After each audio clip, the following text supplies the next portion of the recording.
Welcome to episode 3 of the Video Store Movie Club. I am one of your hosts, Payson, the Cinemaster Johnson. Joining me is my other coughing main host, Nazario, Mr. VHS Montenegro. Nazario, how are you doing tonight? I just came home from The Little Mermaid. Ooh, how was it? Like, are any of these live action Disney remakes good for real? Like, I will say this: I didn't feel like asking for my money back.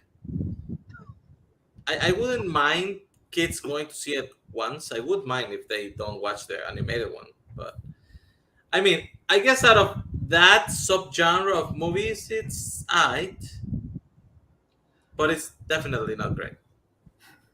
100%. Yeah, our dear friend Mike Hanley, our other Damn, usually Mike Hanley. Fuck, nookie nookie, y'all. I'm Mike Hanley. Yeah, okay, yeah. Mike is actually here with us. He actually changed his name and appearance to a Zach Ford. Zach, how are you doing tonight? Good. I have no idea what's happening. I just got sent a link and I appeared on this camera, so we'll see how it goes. Absolutely, yeah. On but real talk, I do actually want to thank Zach. He filled in last minute. Mike unfortunately could not be here. We wish Mike we give Mike our best wishes. We hope he's doing okay. But Zach was able to fill in last minute. So Zach, thank you so much. But thank you for joining us for the month of May, this month's installment of the Video Store Movie Club. And we are talking about the Wachowski sisters filmography, movies that are not The Matrix, like movies outside the Matrix trilogy. Obviously, that's what they are most known for. But this was a theme chosen by me. And I do have a question. Like, yes. Do we still they were not yet the Wachowski sisters when they made these movies? We can say the siblings. They're always the Wachowski sisters, whether it was announced or not. In Cloud Atlas, they were just the Wachowskis. Yeah, let's cancel this episode. Yeah, okay. This episode is called The Wachowskis. I believe that's what they go by professionally. Cool. Wachowski sisters. Let's just go with that. Zach, he got so fucking scared. I did, honestly. When a week after I picked this, I was like, "Crap, is Nazario going to be an asshole when it comes to this?" We can restart this. Yeah. Zach, what is it's your movie club time? So we get to do Friday night movie? Yeah, movie club. Yeah, expecting that. Zach, what is your history with the Wachowskis films? The first Wachowskis I probably saw was Speed Racer, which is a rad way to start when it came out. Matrix, I was 10 when Matrix was released, and we were like watching on TV, and I went like 10 minutes. It's like I have no idea what's happening whatsoever because I'm 10 and a dumbass. And I'd never watched The Matrix until like 2 or 3 years ago, and I had COVID a year ago and watched all the Matrix movies. And then great way to spend your COVID break. Then I mainstreamed all the Wachowski movies. I've seen a couple, since then, but now I've seen all the ones we've seen tonight. I've seen twice, except for Bound. So it's great. I have not seen Jupiter Ascending. They tell You're me it's crap. a poser. Get off this chat. Nazario, why don't you let us know your history with the Wachowskis? I started with The Matrix. I was in college when that movie came out. My friends all were very excited. And we kept watching this teaser that says you cannot be told what the Matrix is. You have to see it for yourself. I went to watch the movie. I wasn't underwhelmed, but I wasn't overwhelmed. I was whelmed. So when I went out, all my friends were like, "Yeah, that was the best shit I've ever seen." I was like, why couldn't they just tell us what the Matrix is? The Matrix is a simulation to keep the humans at bay while they use us as batteries for the machines. That is what it is. You can definitely say it. I was more excited when the sequels came out. I am the weirdo that likes Reloaded the best. That is the one I like the best. Revolutions is a piece of shit. And Resurrections is an interesting idea with a bad execution. But it's better than Revolutions. I'd say I actually watched Bound before watching The Matrix. I just didn't know it was from the same people. And after that, everybody was very excited about the Wachowskis. But honestly, like I think their peak was Speed Racer. I think that is the one unadulterated movie that is just excitement, energy, colors shot at the screen at the right amount, and it just works on every single level. And everything they have tried to do after, I think they actually overreach. Like they have these grand intentions and expectations, and they actually hit a lot. Like they are successful in a bunch of it, but then I don't know why when they fail, it just feels like they fail hard. You know, Yeah, so it's an interesting set of creators, like HBO Max would say. timely joke, Nazario. Love that. Yeah, I watched The Matrix when I was in high school, and I really really enjoyed it. I think the first sequel was okay. Not a big fan of the third one. Reload it. I watched Speed Racer before then in theaters, and I really liked it when I was a kid. But throughout time, I thought that like I was just a dumb kid that just liked the stuff. And then when I went back and rewatched it like 4 years ago, I was like, "No, people are stupid. This movie's awesome." So it was a lot of fun to revisit that one. But I had not seen any other films by the Wachowskis before I did this. But before I picked them for our theme this week, and that is the reason why I want to do that. One was because I wanted to rewatch Speed Racer, and two was because I wanted to watch Bound and Cloud Atlas for the first time. Nazario, I just want to go off what you just said. I think one of the reasons why when the Wachowskis fail, seems like they fail hard is because they don't do anything for halves. Like they put every aspect of their creativity into every single one of their films. So when something doesn't work, it definitely feels like a big swing, but it never feels like they phone it in throughout any means. That's fair. By the way, they produced V for Vendetta, right? They did. They did. Great fucking movie. Oh, V for Vendetta was awesome. But to go off what you were saying too, is you say they always take big swings whether they're miss or not. First of all, I think they only have one miss that a lot of people stand up for, which is Jupiter Ascending. But it's they're a kind of filmmaker that doesn't really get the chance anymore, which is just making a bunch of highly, extremely ambitious, expensive movies that may or may not have an audience. I mean, Christopher Nolan could be compared as that, but his, I think, are still a little more mainstream in their concept. These are a lot nerdier than that. And we'll talk about my, like, when you want to say favorite versus best, my favorite movie we're going to talk about tonight is probably the least good movie in this. And it's just because of the ambitiousness. And I just say favorite as in, like, I'll watch it the most. But we'll get into that. I have a question. Have any of you seen the TV show they made, Sense8? No. I've not, but I don't know what TV is. It's a box that shows you images. Okay. But I don't know. Like, I figure like at some point somebody has to check that out because my friends were like really split. Like half of them loved it and half of them hated it. So I don't know. Honestly, I feel like it's one of those things that may have built a bigger audience if it lasted a little longer. But a lot of people, like myself, are like, it got canceled after 2 seasons. I'm not going to give it the time. They get a movie right after, like a close-in movie or something. I don't know. I don't go look on Netflix unless you got your account. Shall we get into our first film? Let's get in session. Yeah. Okay, Cinema Club. So the first. Welcome. Okay. Go. Not told we were gonna have clips, but it's very very fun. The first movie we were talking about is their directorial debut, the 1996 film Bound. Nazario, do you want to take the synopsis for Bound? It's a movie about lesbians.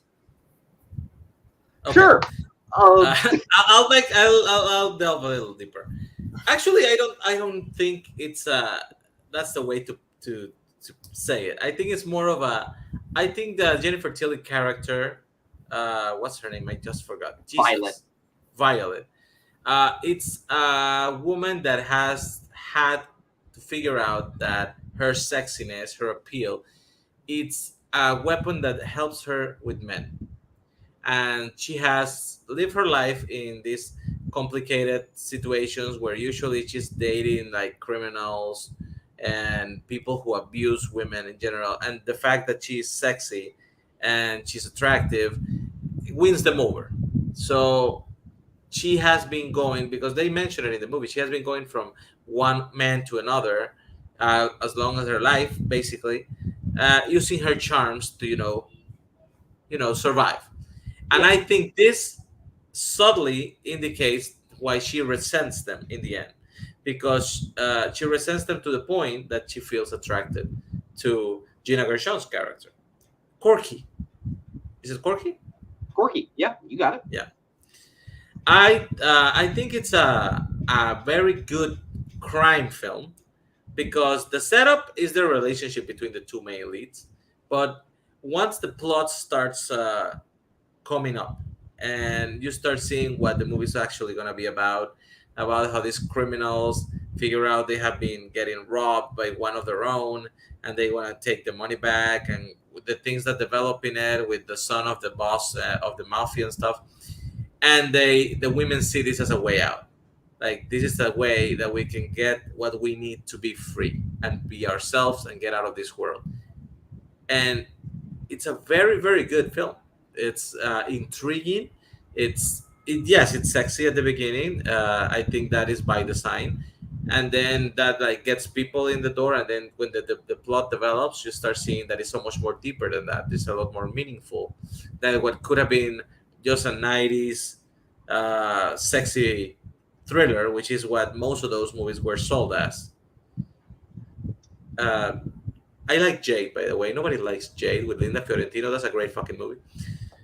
But then you discover what is behind. And the Wachowskis, even at this point in their career, they were so good with the scenery and the way they use the camera and they set up shots. It's beautiful to look at. And you can see seeds of all the things that they would come to do later. So it's a good fucking movie. Watching this movie, two things really like stood out for me. One is that from minute one, the Wachowskis knew how to make things look cool. Like watching this movie, I was like, you see so many early things from the Wachowskis filmography, whether it's whether you have the characters walking around in their leather jackets and sunglasses, which you get carried over in the Matrix, but also just like how like grimy everything looks, how like gross. Hey Zach, what's up? Just the music feels really cool, especially for the time. Like the Wachowskis just know how to make things look cool, and that's what I love about this movie. And the second thing is subtlety is something that they do not know what that means, and I kind of love them for it. Everything is kind of over the top, and I really, really love that. I don't need my movies to always be downplayed. Sometimes I'm just in for like a really cool crime movie, which I think this is. Yeah, Nazario kind of tackled it. I'm not one to like always like I don't like to describe these things. There is no way to describe this movie other than this is a sexy movie. Like movies you rarely see movies like this made anymore, and I think that is just because Gina Gershon and Jennifer Tilly have so much chemistry, and Jennifer Tilly's character is a character I really love because like before Mario, she's realized how she can use men and manipulate them in ways to get what she wants. I love when this movie kind of becomes like a heist movie towards the middle, where like you have Violet and Corky like planning how they're gonna get out and like steal this money. I think the unsung hero of this movie, and we'll get into this, is Joe Pantoliano as Caesar. Like this is one of my favorite Joe Pantoliano roles. I think it's Joey Pants. Excellent supporting actor in general. But yeah, we'll get more into it. Zach, what are your general thoughts on Bound? Yeah, Bound's rad. I'm going to say rad a lot because that's the best word to describe him. Also, I'm trying to bring back the word rad in the mainstream culture. So, yeah. And yeah, I mean, I'm a renowned fan of sexy movies. And this is like grimy sexy, which is a sub sub genre of sexy movies, because it's just like there's like leathery and it's dark and kind of has a little bit of a sweaty vibe to it, which you have to be sweaty to really feel the sexiness. And they're just, you said they had a feeling of cool, which honestly I feel like the Wachowskis in general, calling them cool is a stretch. It's extreme nerd quality to them. Yeah. But this one, I think the coolness really comes more from the leads, because they have such swagger in Gershon Tilley's performance, and I feel like that's something Tilley probably doesn't get credit for ever, because of her voice and other things. But this, she comes off, very seductive and cool, and for lack of a better term, because I don't have a source by my side. And it's interesting. This happens a lot with these ambitious directors we're talking about, that they do start off and they're most grounded, that this is not, a big sci-fi epic, but you were saying they're still going for big things. And I think there is an operatic nature to this as a crime film that is something that runs through a lot of their later films. The emotions are big, the characters are big, and that's a great thing. And visually, it for being, much lower budget, is still pretty stunning and sharp to look at. And they use darkness, dark color, shadows, that stuff really well. It's still shot by the guy that did the cinematography for The Matrix, Bill Pope. So you see why they used him again for his other movies. But yeah, I just think that first scene where Corky's in the bar and Violet first walks in, and just she has this ultimate swagger to her, or just the scene where we first see all the characters together in the elevator, and just you get the stakes of the film. Yeah, I really, really enjoyed this movie. I think Christopher Maloney is such an asshole in this movie, being the guy that Joey Pants works for, and you totally understand. He does not work for him. He works for his father. Yeah. Yes, he does work for his dad, but obviously Maloney has this spoiled son of a criminal mentality. And how he walks around is I'm bigger than you, and why that makes all the characters just wanna get rid of him. But I also love how as the movie goes on, you slowly begin to Caesar becomes more and more threatening, because just with every play he starts to make, and he becomes more and more unhinged, and you start to think are our characters going to be able to make it out alive? I really liked how the story goes. Yeah. Okay. The story goes it goes to a good place, but the end of the film is something that has always confused me a little bit, and even watching it now, I'm still a little confused. They don't keep any of the money, right? I have no idea. I seen this a year ago. I don't remember what happened yesterday. Because they I think to survive they have to plan on the end how to betray the guy, because he refused. Joey Pants is kind of the guy who fucking destroys the whole plan, because they expect him to do the thing everybody else would do in this situation, which is to fucking run. And Joey Pants, it's a stubborn son of a bitch. He will not run. Not even when everything points him toward to do it. He will fucking fight tooth and nail. So I think they have to make the call that they didn't want to do, which is to ultimately, burn the guy. But I think to sell the story, they do need to give the money back. So that's the part that I was always not 100%. And watching it again, I'm still a little would you keep some of the money? Did they have anything, or did they just weren't we're buying our freedom basically with this $2.17 million? I mean, I definitely would have kept some of the money, but I think that kind of goes against the stupidly awesome feeling of the end of this movie, where it all feels about love between these characters of they found each other and they're just gonna live this life of crime together. Zach, what do you think of that? Giving them the money is kind of an easy way out. That's just the fairy tale happy ending, instead of really just focusing in on the point they want to make and where they want the story to end, which is it's the love that they formed along the line.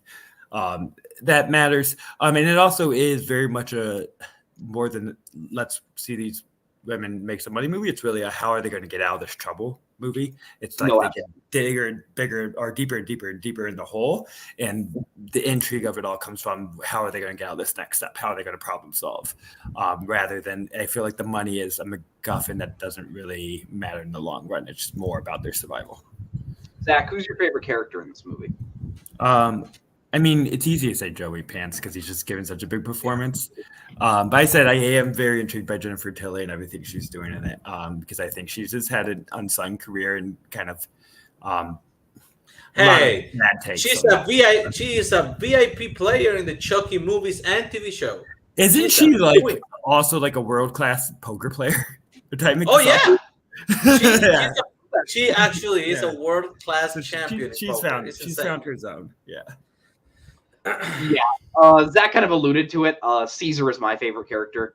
I just think he's just such a loose cannon, and just like I love characters that are like at like the bottom of a criminal totem pole and are treated like shit, and just like have this like snapping point, and that is what happens to Joey Pants in this movie, and I think that's so much fun. And like the moment where like Violet's about to kill him, and he keeps on saying like, "You're not gonna kill me, you love me," like he thinks that like he has this control over Violet, and then she's finally like, "Nah," and just finally ends that relationship. I think is great. Nazario, who's your favorite character?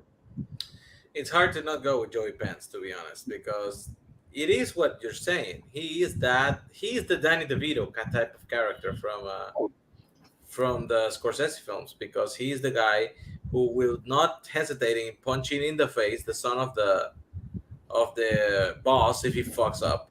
He will refuse to give an inch. He will not quit. He will not run away because he did not fucking stole the money. Joey Pants, man, like he's such a fucking great actor. I love to see him pop up here and there. I wish there were more things that had him like front and center, you know. Not to really wish that their career went a different route, but their gang characters in this, like Joey Pants, are so fun and engaging that it'd be interesting to see a full-on like gangster movie from their perspective. Yeah, like I would watch a sequel just focus on that crime family.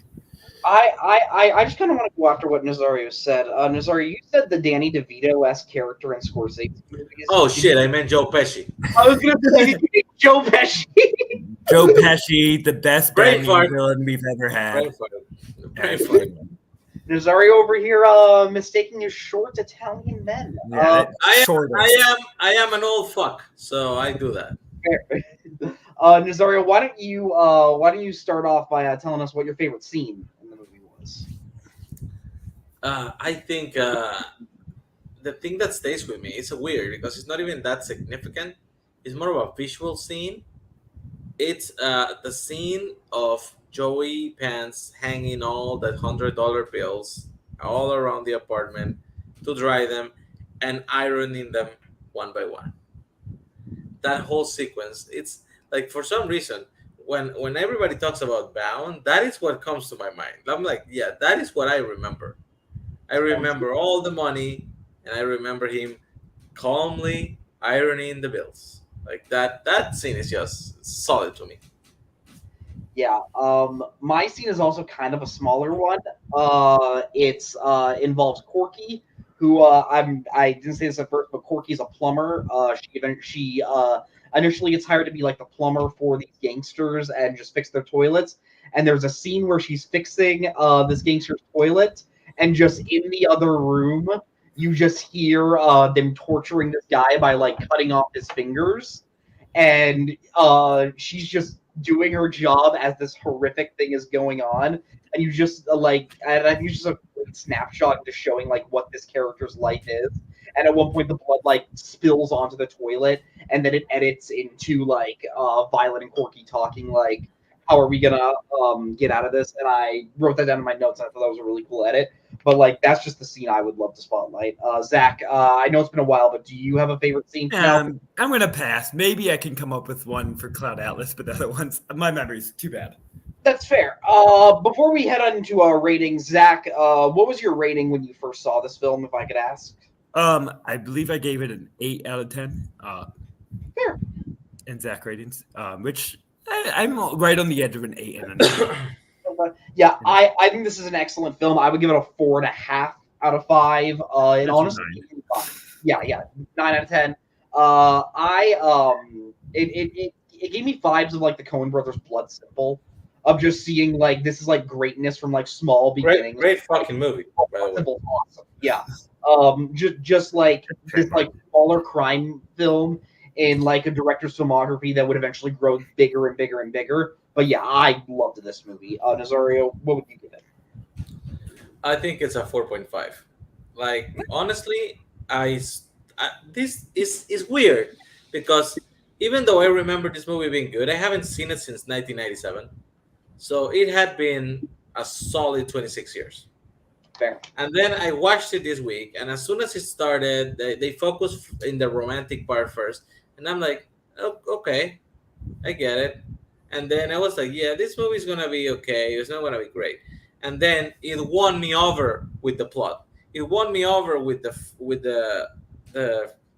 photography, the cinematography, everything that just came like in waves, and it became a really engrossing small scale crime film. You know, it reminded me of. Have you guys seen what's the name of that movie? The one Rocky with you know what? I'm gonna Google that and I'll get back to you because I forgot the name. I need to know how old were you in 1997? Like 16? Yes. That had to be a very important movie to you then, as a 16-year-old. Oh, Zach. Come on, Zach. You know what I used to do? This like is not worse than the comments that Nazario made at the beginning of the movie. Or beginning of the I'm gonna say this. Like in Panama, we don't have like the R rating that you have, like where you can just, like get an adult to accompany you and you get to go into the movies. Here, if the movie is 18 and up, it's 18 and up. So what I actually had to do for this type of movies was I went the first time like a moron, like, hey, give me a ticket for Bound. And they were like, no, because you're a kid. And I'm like, no, I'm not. They're like, give me your ID. I was like, fuck, bye. Walking in, smoking a cigarette. No, I'm not. So what I did actually, like, I went home. I got like a work shirt with buttons, not a fucking t-shirt, and like, cloth pants, like, pleated pants, like adults wear, with a belt, and shoes, not fucking tennis shoes, like black shoes and stuff. And then I pretended like I was coming out of work. And I went on like a Wednesday night or a Thursday night, when they don't have that much people. And I'm like, yeah, can one ticket for Bound, please? And they were like, sure, sir, here you go. I used this to go watch Crash, the good one, not the crappy one that won Best Picture, Bound, and Boogie Nights. Yeah, you should still do this. Every rated R movie, just out of tradition. Dress up in the same clothes. I don't fit in those anymore. What was the name of the movie? No, sorry, what was the name of the movie? It was William H. Macy's Panic. Have you guys seen Panic? I have not. I don't know what that is. He's an assassin. But it's like a very low rent assassin. He actually learned the trade from his father, which is Donald Sutherland. Mm-hmm. It's pretty basic. They get a job, kill this person. They go to their contact who sells them unregistered weapons, and he just buys the weapon, shoots the person, drops the weapon, and walks away. It's so easy. Like, it's insane how easy actually being a hired murderer is. But then the movie develops, and there's like the whole crime aspect and the thing. It's small scale, but yet very fucking intriguing. Like, if you guys can find this movie, just go watch it. It's fucking awesome. It's early 2000s too. It's from it's 2000 and Panic. He falls in love with Neve Campbell, which is kind of what changes his life. The League of Cinephiles Single Champ has spoken, everyone. Yep, there is the belt. Why don't we move on to our second film? Watch Panic! Why don't we move on to our second film, Nazario? Do you have the images up? Yeah, well, are we talking Speed Racer now? Speed Racer, baby! Shit. I'll start with this one. Speed Racer was released in 2008. This was following the initial success of the Matrix trilogy that eventually kind of devalued over time. Most people were not a fan of the conclusion of that trilogy, but at the same time, it definitely made Warner Brothers a lot of money, so the Wachowskis essentially had a blank check to do whatever they want, and what they wanted to do was an adaptation of the 1960s anime. Follows the titular character by the name of Speed Racer, played by Emil Hirsch. He is a character that longs to become a race car driver, like his deceased brother, who unfortunately perished many years ago while racing. His parents are played by John Goodman and Susan Sarandon. The story is very honestly like you think it's going to be more simple than it is, but as it goes on, there is an evil company. I think it's simple enough so kids can enjoy it too. Like at the same time, there's like an evil company that's trying to sponsor Speed, but Speed doesn't want to take those sponsorships because he doesn't want to give into the corporate side of. He doesn't want to be a real race car driver. Yeah, absolutely. Royal Royalton is awesome, and yeah, Speed is just there to save the day via awesome racing, and I stand by this. This movie came out 15 years ago. There is not a movie to this day that looks the way this does. And I mean this in the best way possible. Like, I think the colors, I think the style of this film, there have been so many crappy, bad anime to live action adaptations. This is one that actually does it perfectly. It takes the style of the 60s show, it takes that over the top nature, and makes just a fun, awesome movie. The racing scenes are gorgeous. The music is awesome. It has so much heart to it. Like, you will be surprised I was surprised rewatching this movie how much I genuinely feel for every single character, minus like one or two, which I'm sure we're gonna get into. But all good. Okay, fair. We'll get Zach's opinion in a second. But like, the music is awesome. I think it has an incredible like message at the end that I kind of want to get into. But yeah, Zach, what are your thoughts on Speed Racer? It's a lot of fun. I saw this when it came out, and I had a great time. Was really confused by people not being able to embrace it. I think it's sometimes maybe it was ahead of its time, or because it was so different, people are able to disregard it as trash, like it's just candy colored nonsense and doesn't have nuance or doesn't have thematic importance, which is not the point of what this is. I know you're such an anime head, so you have to love this movie. But the point is that the other anime live actions might be trying to we're going to be like the cinematic version. We're going to ground it. It's going to be drama. But this embraces all the great things about anime, and really shows a love for that format and just puts it in the live action and still has that really broad emotional acting and characterizations that is really important to what anime is. They don't, and I don't want to say don't flesh them out because that's not the right way to say it, but they let the characters be their broad, goofy ass selves in the way that should be. That is entertaining. It's it's another world. It doesn't need to be in this world. It's cartoon world, and it's just tons of fun. No, this movie absolutely feels like a live action cartoon. Like, watching this, it honestly felt like this is what Spy Kids would be like if you gave Robert Rodriguez 4 times the budget than he got. I think Robert Rodriguez does that shit on purpose. At this point, I think he just does it. I will also say, going into this, I probably had more Emil Hirsch stock than anyone else for a long time, because Into the Wild is a very, very important movie to me. Since it came out, it's one of my top 10, top 20 favorite movies, and I've held on my Emil Hirsch stock longer than any person should have. But I was real hyped for that reason. I'm like, he's our next Leo, our next great star, and he gives a really fun performance. I think he's tuned in with what the movie wants him to do. Nazario, thoughts on Speed Racer? I want to do not say it's a good adaptation of the anime, because I have never actually seen the anime. So it may be the worst thing ever to come to fans of the actual product, but it feels like it's right, because the one thing I knew from Speed Racer was that it was on MTV and they show it late night, and there were fucking insane races around the world with the cars and the Mach 5, and the images are very iconic. However, I took it for what it was giving me, and yes, it may feel a little bit jarring at the beginning, especially the flashbacks, because for the flashbacks they go full cartoon world. Like everything is cartoon, like the streets, the houses, and everything. You sit in a car, you're driving. It's all pretty obviously done green screen wise, but it's so fucking charming that you just take it and go with it. Like the kid drawing the car and then imagining himself in a race against his own drawings. It's just that's just pure unadulterated joy on screen for your enjoyment. Fucking take it, man. Like I don't know why people have bitched so much about it. And then they give you the full grown up version with their races. Those racers are fucking great. Like, are they CGI? Are they all stage? Yeah, I don't care. They look so good because there is a thing. I think sometimes people get lost in trying to make things too real when they do not belong. And I can give you the example of the freaking Little Mermaid movie that I just watched because they wanted to do it live action and they made Sebastian a realistic looking crab.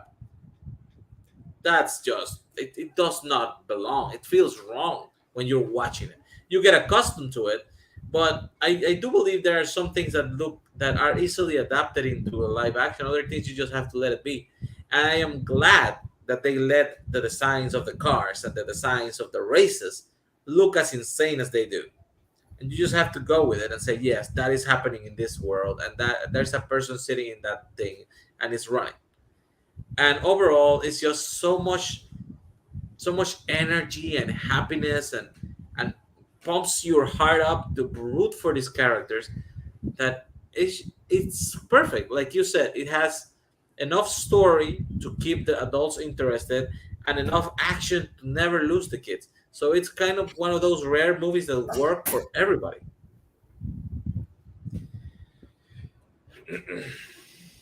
There is like there is a more boring version of this movie that is trying to be as like hyper realistic as it can be. Like maybe looks like the Michael Bay Transformers movies where it just sucks out all the color and just no one is talking about it years down the line. And because the Wachowskis are pumping everything up to 11 in this movie, I think that's what makes it so much fun. We talk about those like big Wachowski unfortunate failures, which this movie was a financial failure, and I think it's because they're absolutely just shooting for the moon here. And while it didn't work out financially, I think it absolutely worked out in terms of quality wise for the movie. I want to get into a certain subplot of this movie with the villain of this movie is Arnold Royalton, who is the main CEO of this big business company that wants to buy speed racers. Essentially, he wants to sponsor him, sort of have him be like the poster child. And Speed doesn't want to do that because he wants to continue to race for Hart. Is this movie a metaphor for movie making? Like watching that, I was like, are the Wachowskis trying to say like this is how this is how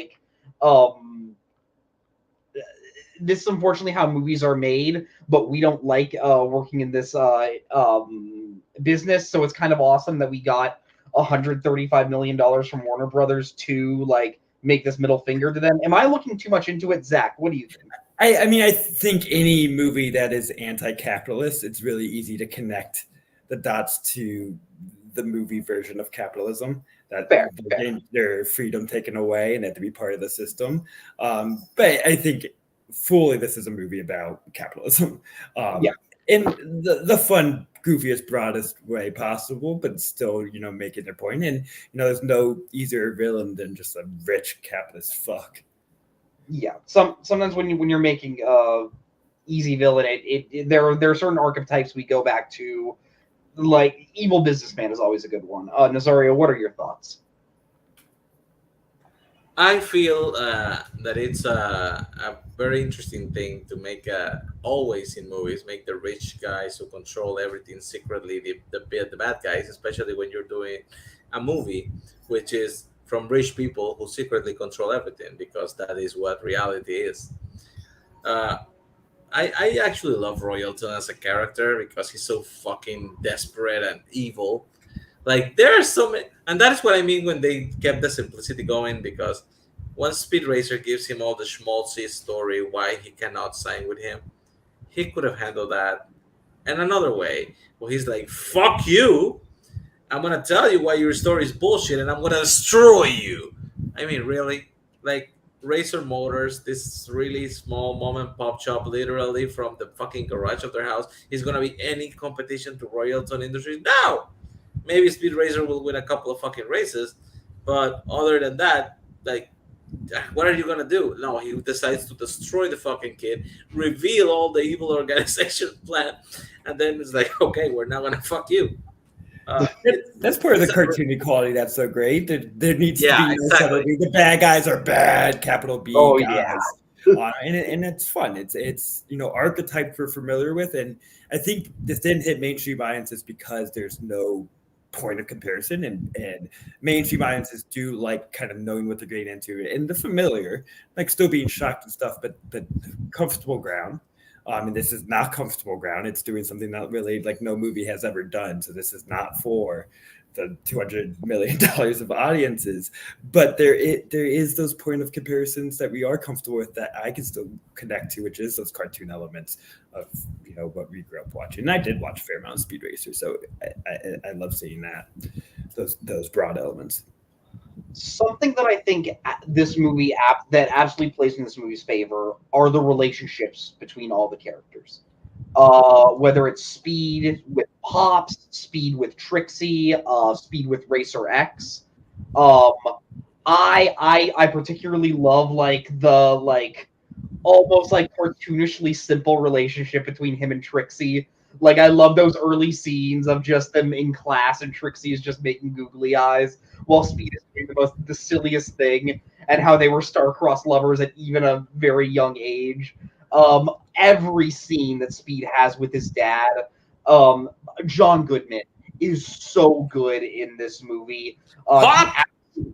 Pops, like he absolutely knows what type of movie he's in. He's so good at playing like this cartoonish character, and yet Racer X just like the mystery surrounding him. He has the coolest outfit like in the world. Like is he Speed's deceased brother? Is he not? All the like angles that goes through. Zach, did you have a particular favorite like character relationship in this movie? I mean, I definitely think John Goodman is the key to what makes this movie work. Because when you have these movies that exist in another world and are hard to relate to in that fashion, what really makes them work is they're still emotionally grounded. Like the action, the plot, everything is gone, but the emotions the characters are feel are still something we can connect to. And John Goodman, such an empathetic actor, and the scenes of regretting his decisions with his first son, and then reliving that again and not wanting to make the same mistakes, and but still wanting to keep the family close. It all like hits, and it's very understandable and well given, and his powers of an actor is what makes it all really true. Nazario, did you have a favorite relationship in this movie? It's tricky because like they are simplistically made on purpose. Oh, absolutely.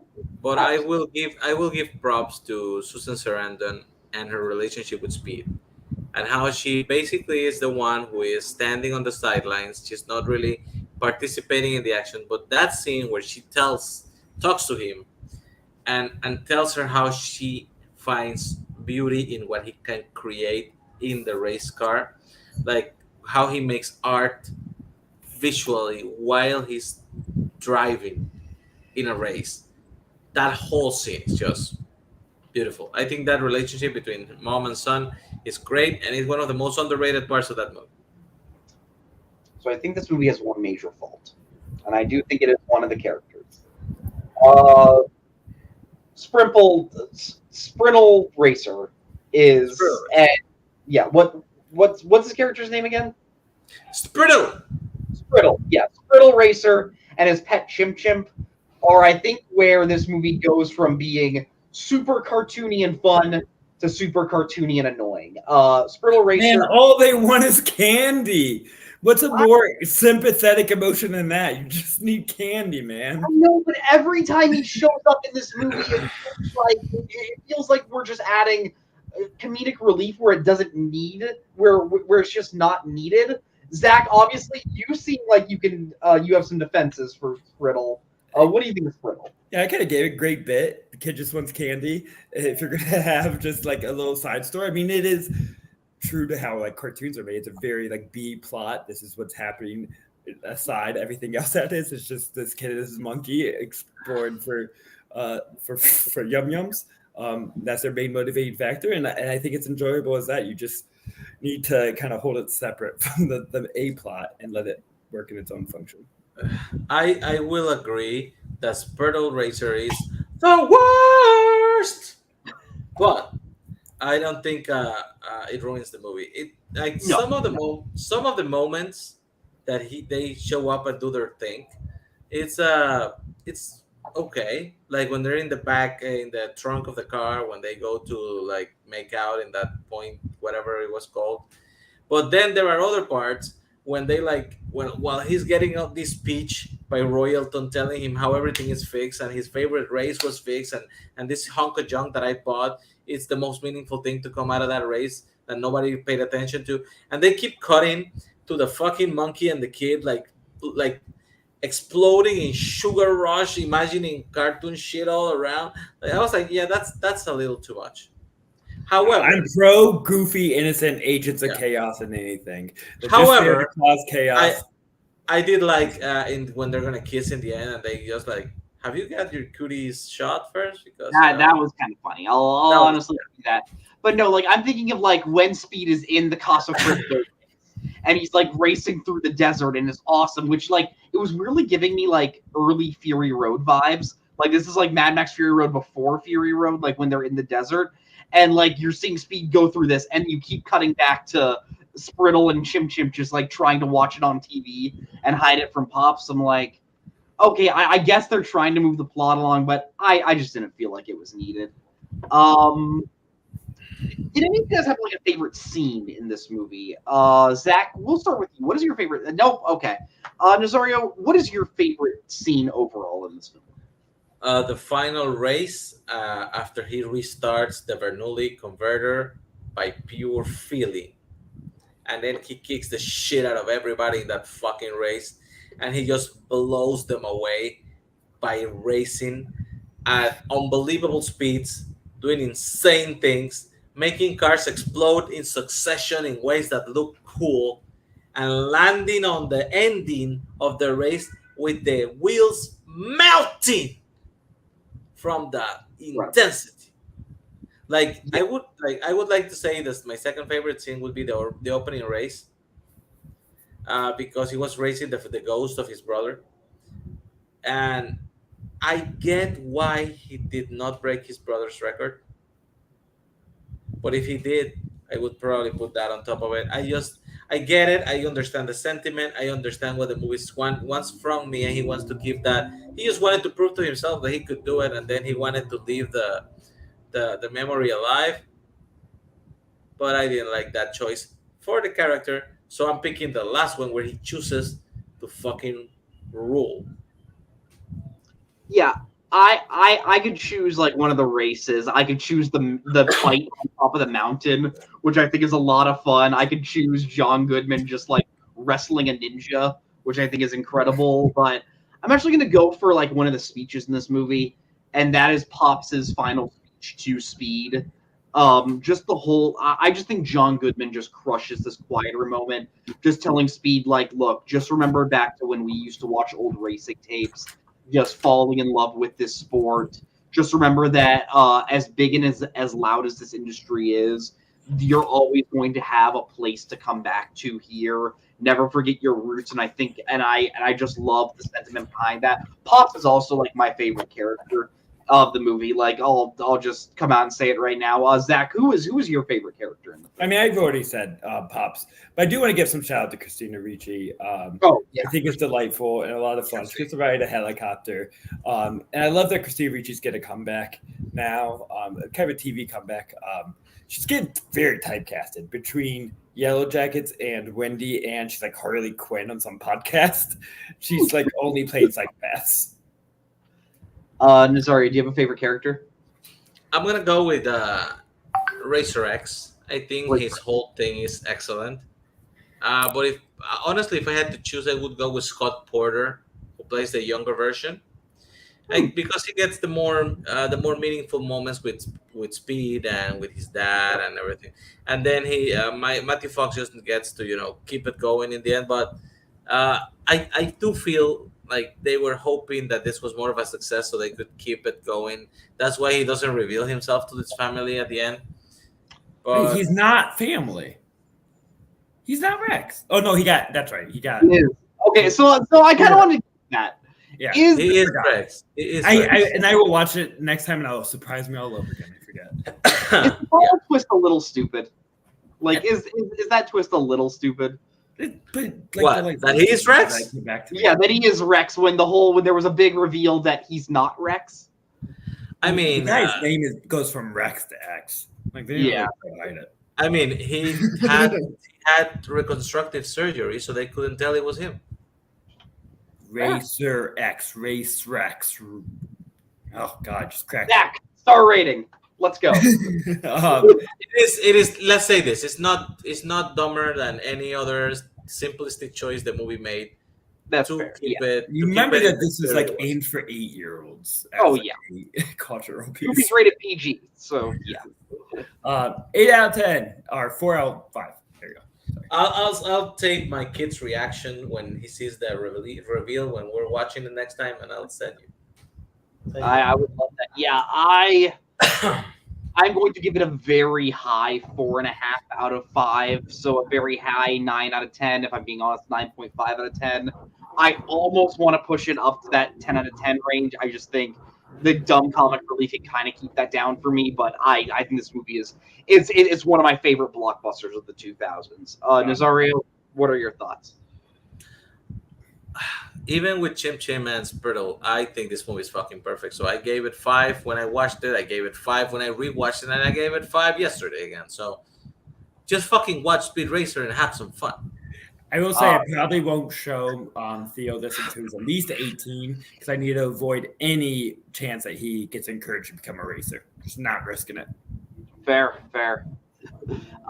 If Mike Hanley was here, he would call this movie a great fucking movie. But we are going to be moving on to our final film tonight. I'm willing to say probably their most ambitious film. That is 2012's Cloud Atlas. Zach, do you remember enough to give us a plot synopsis and essentially your thoughts on the film? Even if I watched this yesterday, I should never be the one to give synopsises. It's connected stories. I forget how many there are, like 4 or 5. 6. 6, thank you. 6 different stories, spreading from the earliest being on a slave ship, all the way to this futuristic society on Earth where Tom Hanks is speaking a bunch of gibberish. And it's kind of how they're all connected through a piece of music called Cloud Atlas, and that like throughout history, throughout time, we're all interconnected. There's like 4 other stories happening, and they all hit in different genres and tones. But I'm sure we can explain those separately. Yeah.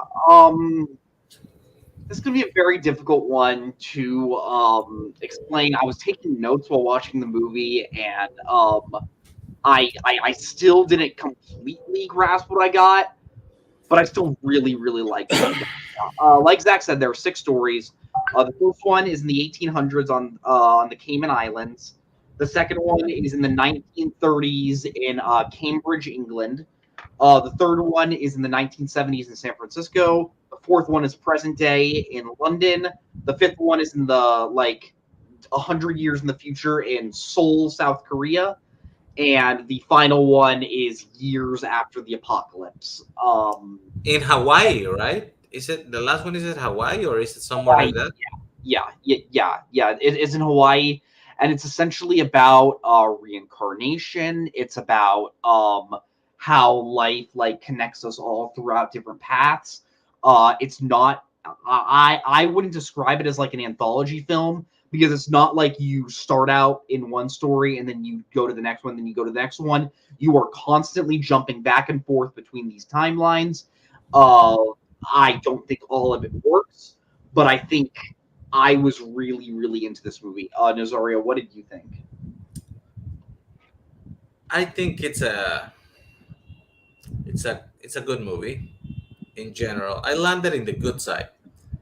It's ambitious as fuck. That's definite.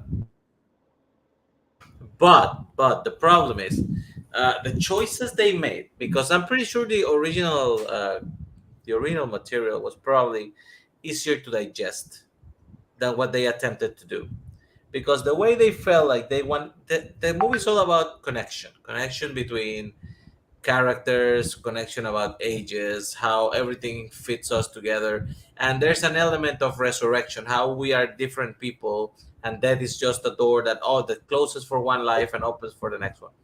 And the way the Wachowskis chose to show this visually on screen was casting the same actors in all the segments in different roles. Sometimes in a different race, sometimes in a different sex. And I think this causes an innate problem, because the history of cinema with people pretending to be other races is not a good one. Yes. It's people tend to do the most stereotypical insulting version of what they could do, and it's so ingrained in the back of our brains that you reject it on sight. Like, your brain just says like, whoa, stop it. They, it's not that they have the characteristics. It's not like they, it's not fucking Mickey Rooney in Breakfast at Tiffany's. No, It's not no, that. it's not that. Yeah. But it is uncomfortable. I think it's just a little, like, it puts me back when I see Halle Berry playing a white woman, or when I see Hugh Grant being an Asian actor, or I even don't like Tom Hanks' buck teeth in the first part, but that is for a different reason. The whole thing is, I mean, I get why they made the choice. I don't think the choice works, I and I I think it detracts from the film. I think I think some of them work. Like, I'll be honest, during the in the London segment, I kind of like Hugo Weaving playing like the female villain, who's like the owner of this caretaker of like this like retirement home. I The do kind of, nurse, it was the nurse, right? yeah. He's essentially the nurse. But I do understand, like, watching this movie, I kept on asking myself, is the decision to have these actors play all these different races, is that effective? Because I'll be honest, like, I think my favorite segment of this film would have been the segment set in the futuristic version of Seoul. But when I see Jim Sturgis show up and he's playing a Korean character, I'm immediately like, whoa! Even though he's not playing like a caricature, it does still take it does take some getting used to. Zach, you look like you're having some reactions to this. Could you maybe shed your light on it? Yeah, I think the idea of casting them as multiple characters is so crucial thematically, but not necessarily like it, on paper. It's an important idea, but the execution was just never going to work, especially in our modern culture. I love that they kind of went for it, because I do appreciate. It's a simple idea, honestly. It's just like I said, it's how we're connected over time. So let's have the same actor, because it really makes a more direct connection between these characters, and you can theorize that it represents like an ancestral line in a way that I think they're trying to hint at, which it is the whole concept of the movie. So yes, it makes sense. But when you have them from different ethnicities and cultures, it just is always going to seem like if this could have been done as like a radio work, I don't know, or like in a book if they were all drawn similar, and like a comic book, if they were drawn similar, and you can tell there's like genetic comparisons that would work. But when you have a white actor that isn't able to genetically change their race, it does come off as weird. So that is I mean, something. like for me, like if you were like, for example, to use Hugo Weaving in one scene, and then Samara Weaving that kind of looks a little bit like him in another scene where she's supposed to play a woman, it would Like there are ways you could have made this work. Smurf weaving does not look like Hugo weaving. You're just connecting the names. They kind of look the same. I don't know. Do they really? A little bit. Honestly, I see more actually- comparison to like Anya Taylor-Joy to Hugo weaving. Just a I think maybe if you had done this as an animated thing, that you could draw Yeah. people in different, yeah. but have them being played by the same actor, it would be more acceptable. Having this be an animated film was really, really interesting. It's funny. Jack says like if this was like if this was adapted into a comic book, it might work better because this movie was based off a book written by David Great book. from 2004. I've heard the book is incredible. I hear the book is very hard. Seemed like it would be very hard to adapt throughout the years, which the fact that Wachowskis tackled it is kind of like a task in a way. The Wachowskis were not the only directors on this movie. It was also directed by Tom Tykwer! Did who's he probably do two elements of the movie, or he did the so He did three the segments. orchestral stuff, right? The No, Tickler He did directed 3 segments, okay. and the Wachowski did 3 segments. Tom Tickford did the Edinburgh scenes, the San Francisco scenes, and the London scenes, while the Wachowskis did the Cayman Island scenes, the South Korean scenes, and the Hawaii's. The future section. They went on their strengths. They're really combining the two. Which is a great concept. Have someone who does have more of the like historical fiction skills and the drama skills and the sci-fi stuff. Yeah. And By honestly, the way, Tom Tykwer, great fucking director. He will probably show up at a later point on the video club, the video store movie club, because if you haven't seen things like The Princess and the Warrior or Perfume, you're missing out. absolutely. Everyone watch Run Lola Run. Run Lola Run is an awesome movie. I think that's the one everybody has seen. Fair. But yeah, like Nazario said, this movie continuously uses and reuses certain actors in different segments. But I also love that all the actors they reuse get to be the main character in one specific segment. We can talk about our favorite scenes, but I kind of just want to talk about like what is your guys' favorite chapter of this film.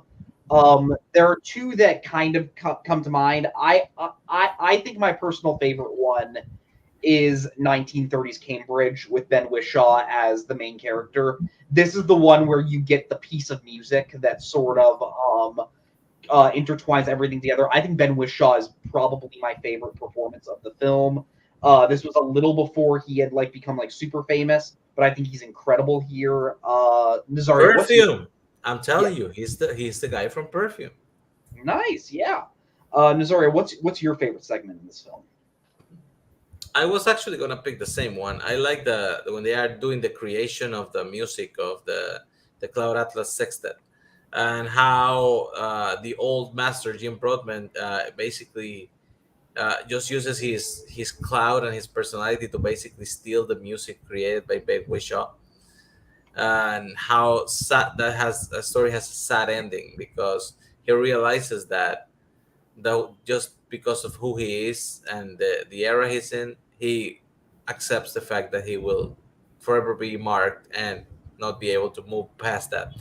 I would say I think most of the segment have pluses, but a lot of them have some weird negatives. Like I would probably put like on top of it also the future segment in Hawaii. I really like the concept. But then you get the stupid dialect that I hate with a passion. Captions have to go on. Captions have to go on for that. For the Hawaii.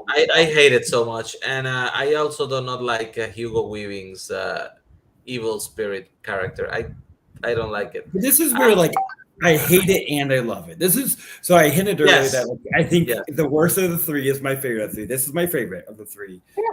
But I think it's the worst, and I will give the lowest score because it's full of crazy choices. It's the most interesting. Like even though they have crazy dialect, I still just want to watch it and just think about why this choice was made.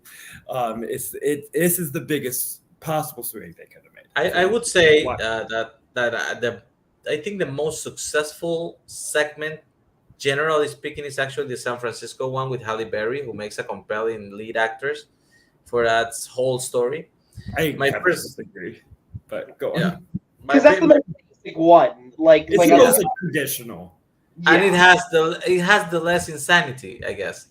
I do say my personal favorite is the 1930s Cloud Atlas Sextet one, but my favorite scene of the whole thing is the slave man proving his value by setting the sail in the 1800s one.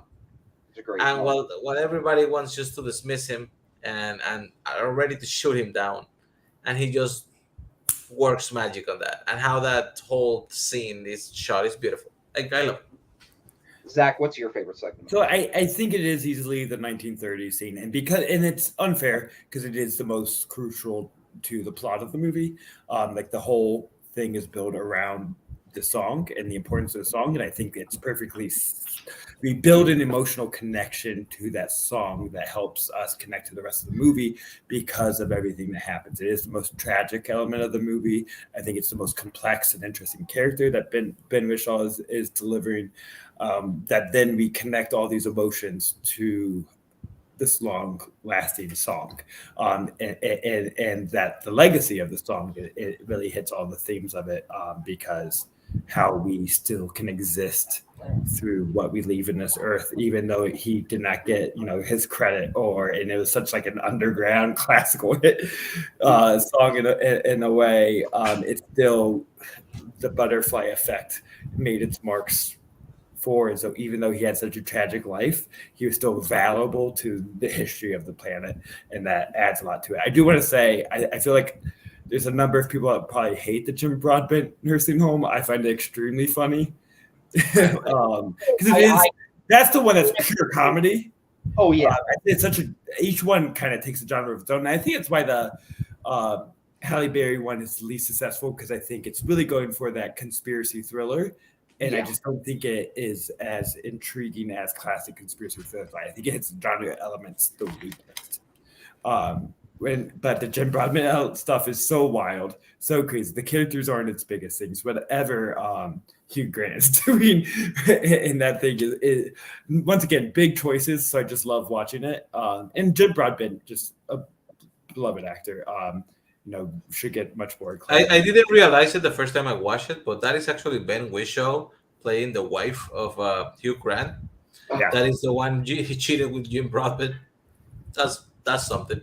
So no, even at the start of that segment where you see Tom Hanks's character and he's playing like this Cockney gangster, and he has the worst accent in the world. It's so funny. But it is kind of a terrifying thing as well. Like it just kind of hits my fears of being trapped in some sort of establishment that you can't fully understand. Because it's really much more of a dark comedy, because it's these old people that, like, for no reasons we ever really understand, can't escape this nursing home.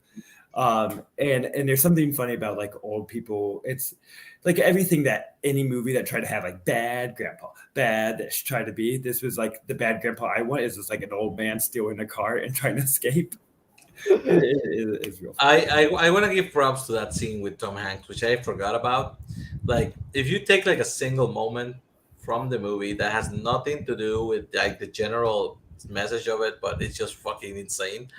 It's the way he deals with the critic, like the guy who criticized his book. Like, honestly, I thought he was just gonna beat him up or something. Just fucking glorious. And the way he said like that's a flat ending, I was like, come on, man, that was great. To kind of connect stories from other podcasts, on the Bill Simmons podcast, Tom Hanks listed his 5 favorite movies. When he listed his 5 favorite movies that he's made, they're really all like, I had a great time on vacation in Castaway with my family, or like Field of Dreams, I played baseball with my kids. So they had nothing to do with the movies themselves. But Cloud Atlas is one of the 5 he listed, and it was the one that was like actually because of the movie he was making and not the trip. It was just like, it was a crazy thing. It was ambitious. You got to do something. It was like it's acting school in a way. You get to play all these different things, and I think that's what's so important about this movie. It's just so interesting in its concept. And Tom Hanks is one of my favorite actors. I see every Tom Hanks movie because I'm a psycho. Nice. And this is such a strange part of his career, because I think 90s, like he's so renowned for, but he wasn't really taking risks. I don't know what he's doing. Like I being don't know big. what he's doing now with his career. Like his last few movies have been weird. Hey, chill out. We have whatchamacallit coming out soon. I'm blanking on the name. Wes Anderson. It's fine. Yeah. Look, regardless of like what you That's think, it. There we go. regardless of what you think about the chapter in South Korea, like the production design and the visuals during that segment, that is easily like the best one to look at. Like I think that's really good. it's gorgeous, and the Wachowskis are always known for making their movies look incredible, and I just think the production in both of the futuristic sets, I think like those first shots when you get to the Cayman Islands, I think that's what separates the Wachowski segments and the Tom Tykwer segments, is the Wachowski segments just feel like bigger, and they just feel bigger in scope and they feel bigger in scale. So yeah. I don't want to be the like I read the book guy, but I'm going to be the I read the book guy, which is because you read the book. The soul elements are really great and cool. That is definitely where it feels the most chopped, where it feels like it took the most away from what the book. There's a lot more world building, I think, with what the robots are doing in the book, and it's extremely interesting and really it's probably the best that could be a standalone thing. And I think that in the movie it also might be the best. That probably could be a standalone feature by the Wachowskis. It would be like really fun and cool. I feel weird asking for like who's your favorite character in this movie because there are so many different characters. But like, do you guys have a standout character? You guys want to? I kind of always said it. Ben Wishaw's thing, I think, is just the most complex because he is, and not an anti-hero, but he's a tragic character. He's not, he's still misleading people. He's not an honest man, but still empathetic and I think given a very nuanced. He's the fullest performance and fullest character. I'm gonna go with Ben Whishaw, but from the slave segments where he's getting poisoned. Fair. And how the whole experience of I'm trusting this guy because he's a white person and he's my doctor, against I'm not trusting this guy because he's a slave and he's black, and how it changes his perspective and changes the way he sees the world, and the decision that he makes at the end of the segment when he goes with his wife to Hugo Weaving's character, which, by the way, Hugo Weaving and Hugh Grant's character, like, no matter the segment, they're just fucking assholes. Like those are the bad guys. Like there's not represents evil existing throughout time, always. Which exactly. What better to do than that creepy ass face of Hugo Weaving to encapsulate evil? Yeah, but then like again, like the only thing that like takes me out of it is when he goes to get his white wife, and you obviously can tell it's I don't know her name, but it's the Asian actress in makeup. I'll pull up her name. It's Duna Bay. Duna Bay. And Duna Bay does not look like Hugo Weaving at all. So it's weird. But other than that, yeah, Ben Whishaw in that segment is actually the one.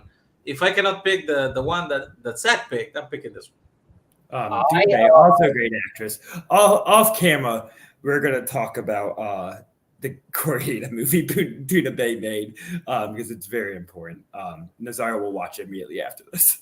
I'm totally down for that. Yeah, I kind of just want to shout out Jim Broadbent in the London segment. Timothy Cavendish, such a like anxious old man, and I just loved his scenes. The Wachowskis are known for painting in broad strokes with all their films. They tackle big emotions, big themes, not subtle in any different ways, and I think this really kind of like is fully shown and captured here. You rarely get movies like this from like these big directors in such a great grand scale, and I kind of wish we had more of them. If I were to rate it on a scale, if I were to give this a star rating, I would give it a 4-star rating. I think it's a great movie. It has flaws, but overall, I would not. I'd be lying if I said I didn't really like it. Nazaria, what would you give this movie out of 5? If somebody told me this was a 1-star movie, I would understand it. If somebody told me it was a 5-star movie, I would understand that too. For most of it, I was around the 4 mark, but I landed at 3.5. I think it's a very solid concept. I think it has enough content to redeem its wrongs, but those wrongs are rough. And yeah, it's not I mean, it's not the fucking Little Mermaid that I just watched, and that I decided that even though it has a lot of flaws, it was still okay for the kids, and I gave it barely a 3-star rating, so it's a passable one. I don't want to do that to this because I think it has so much more to offer and so much more subtlety and content, and it's an experience that if you want to, if you do it at least once, I think you will get rewarded with something. So maybe it's something like 3.75, more than 3.5, but I don't think it reaches 4. So my position as League of Cinephiles trivia class champion, I'll rate this movie 3.75 stars. Yeah. Exactly. Yeah, it's funny because I feel like I'd come off as the highest, but I give it a 3.5. But I think the difference is I haven't seen Little Mermaid, but I assume those flaws are just like boring or ugly to look at. And just like stuff like we should know better. Like this is just like cynical, cheap filmmaking. Compared to this, which is like interesting flaws, which I think automatically, if you have interesting flaws, you're at least a 3 out of 5. And it's going for something. I say I could rewatch this every year. I'm never going to love it. I'm always going to see those flaws, but they're going to just intrigue me every time. Totally understand that. Yeah. Have you seen Jupiter Ascending, Zach? Yeah, I think not as ambitious, honestly. I think a lot of people give it too much credit for doing crazy things. I haven't seen it, so yeah. I just a lot wanted of to get like there's a real fan base for it. So where did you rate? What did you rate it? Jupiter Ascending? Yeah, I think like a 5. I don't know. Out of 5 or out of 10? Oh, out of 10. Sorry, 2.5. Oh shit! I always say out of 10, and I forget. You're fine. You're fine. You're fine. Well, that did bring us to the end of this month's installment of the Video Store Movie Club. Before we head out, we get a sneak peek at what our next month's theme is. And the first month, it was kind of approved by Nazario, but it was chosen by myself. So I thought it was only fair to let Nazario make a full theme of his choosing. I don't know what he's going to choose. Nazario, what is our theme for June? I was torn between two things. I wanted to do a theme. I wanted to do a director. And then I couldn't find like a director that I wanted to pick 3 movies that were rare to watch or something. So I made my choice. Okay. We are going to watch movies by Alejandro Amenabar, which is a Spanish director. Okay. And you might not be able to find them, but I will get you copies pasted. So don't worry about that.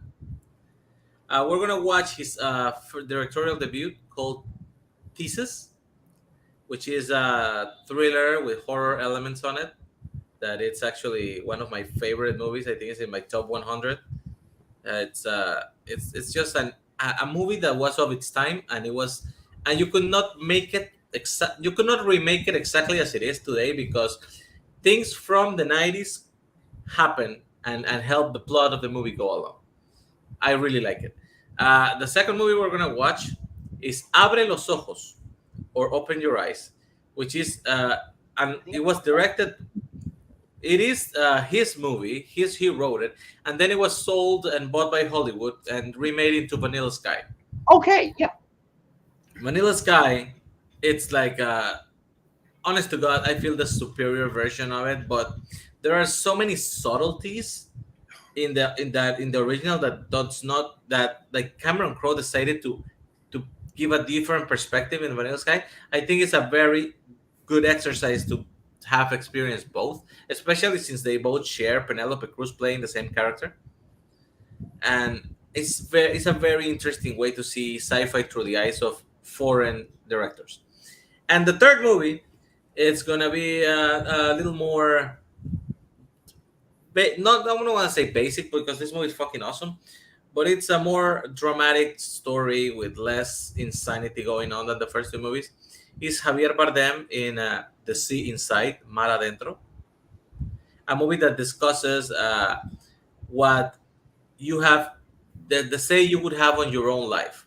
The main subject of the film is, I don't know what the word is in English, But when somebody wants to die, like if they want to choose to die, like mercy killing, what is the name in English for that? Euthanasia. Euthanasia. That's it. Which is the same in Spanish, eutanasia. God damn it. So it's about euthanasia and about the main character who knows that he does not want to keep on living in the condition that he's in, and about his rights to make that decision. It's a very deep personal story, and I actually think you will really enjoy it. I don't know if Mike Hanley will, because he likes only crazy ass shit, but we'll see. So, Look. thesis, open your eyes and see inside, from Alejandro Amenabar for June. When we started the show, I wanted to start this because I just wanted to watch more movies that I've never heard of, and I think that's awesome, Nazario. Thank you so much. And for people who are interested, his American debut was The Others, correct? Yes. So if you like the vibe of The Others, these are the movies that preceded it. Fair. The Others is a good movie. Zach, thank you so much for joining us tonight. Before you head out, is there anything you want to plug? I don't know. Theo's birthday party is next week. So if you want to come, bring some presents. Lego! Specifically Legos. Lego. But only Legos that are 18 plus. It would be very important. And if you need some recommendations, I can help you out with those. That's it. You can also don't have to come to the party and just send Legos. Yeah. Nazario, anything you want to plug? The League of Cinephiles tournament is going on right now. They are all fighting it out for the right to lose to me. Right now, it's starting round 3. Round 3 started yesterday with the first match, and it's the semifinals. It's getting interesting. It's a different format. Well, kind of different format than we're used to. Not that different, but some differences. They actually ask you to identify actors by showing you their picture. It's particular. But if you want some trivia, they have it every Wednesday. Matches post like at 5 p.m. Central Time, which is my time. No, wait, or is it 7? I think it's 7. Fuck it, I don't know. It's on Wednesdays. They do one match a week, and you know what? It fills the time. In about what is it? 1, 2, 3, 4, 5. In about a month and a half, I'll be defending this baby. That's exciting. Watch the Cinemasters reviews every Monday, 8 EST. Reviewing the new movies every single week. Next week, we're reviewing The Little Mermaid and About My Father. Going to be exciting. Thank you all for watching. Until I should know the date, June 29th is the date of our next episode. So that'll be a lot of fun. Until next time. For now. We'll continue this tomorrow. Class dismissed. See everybody. Bye.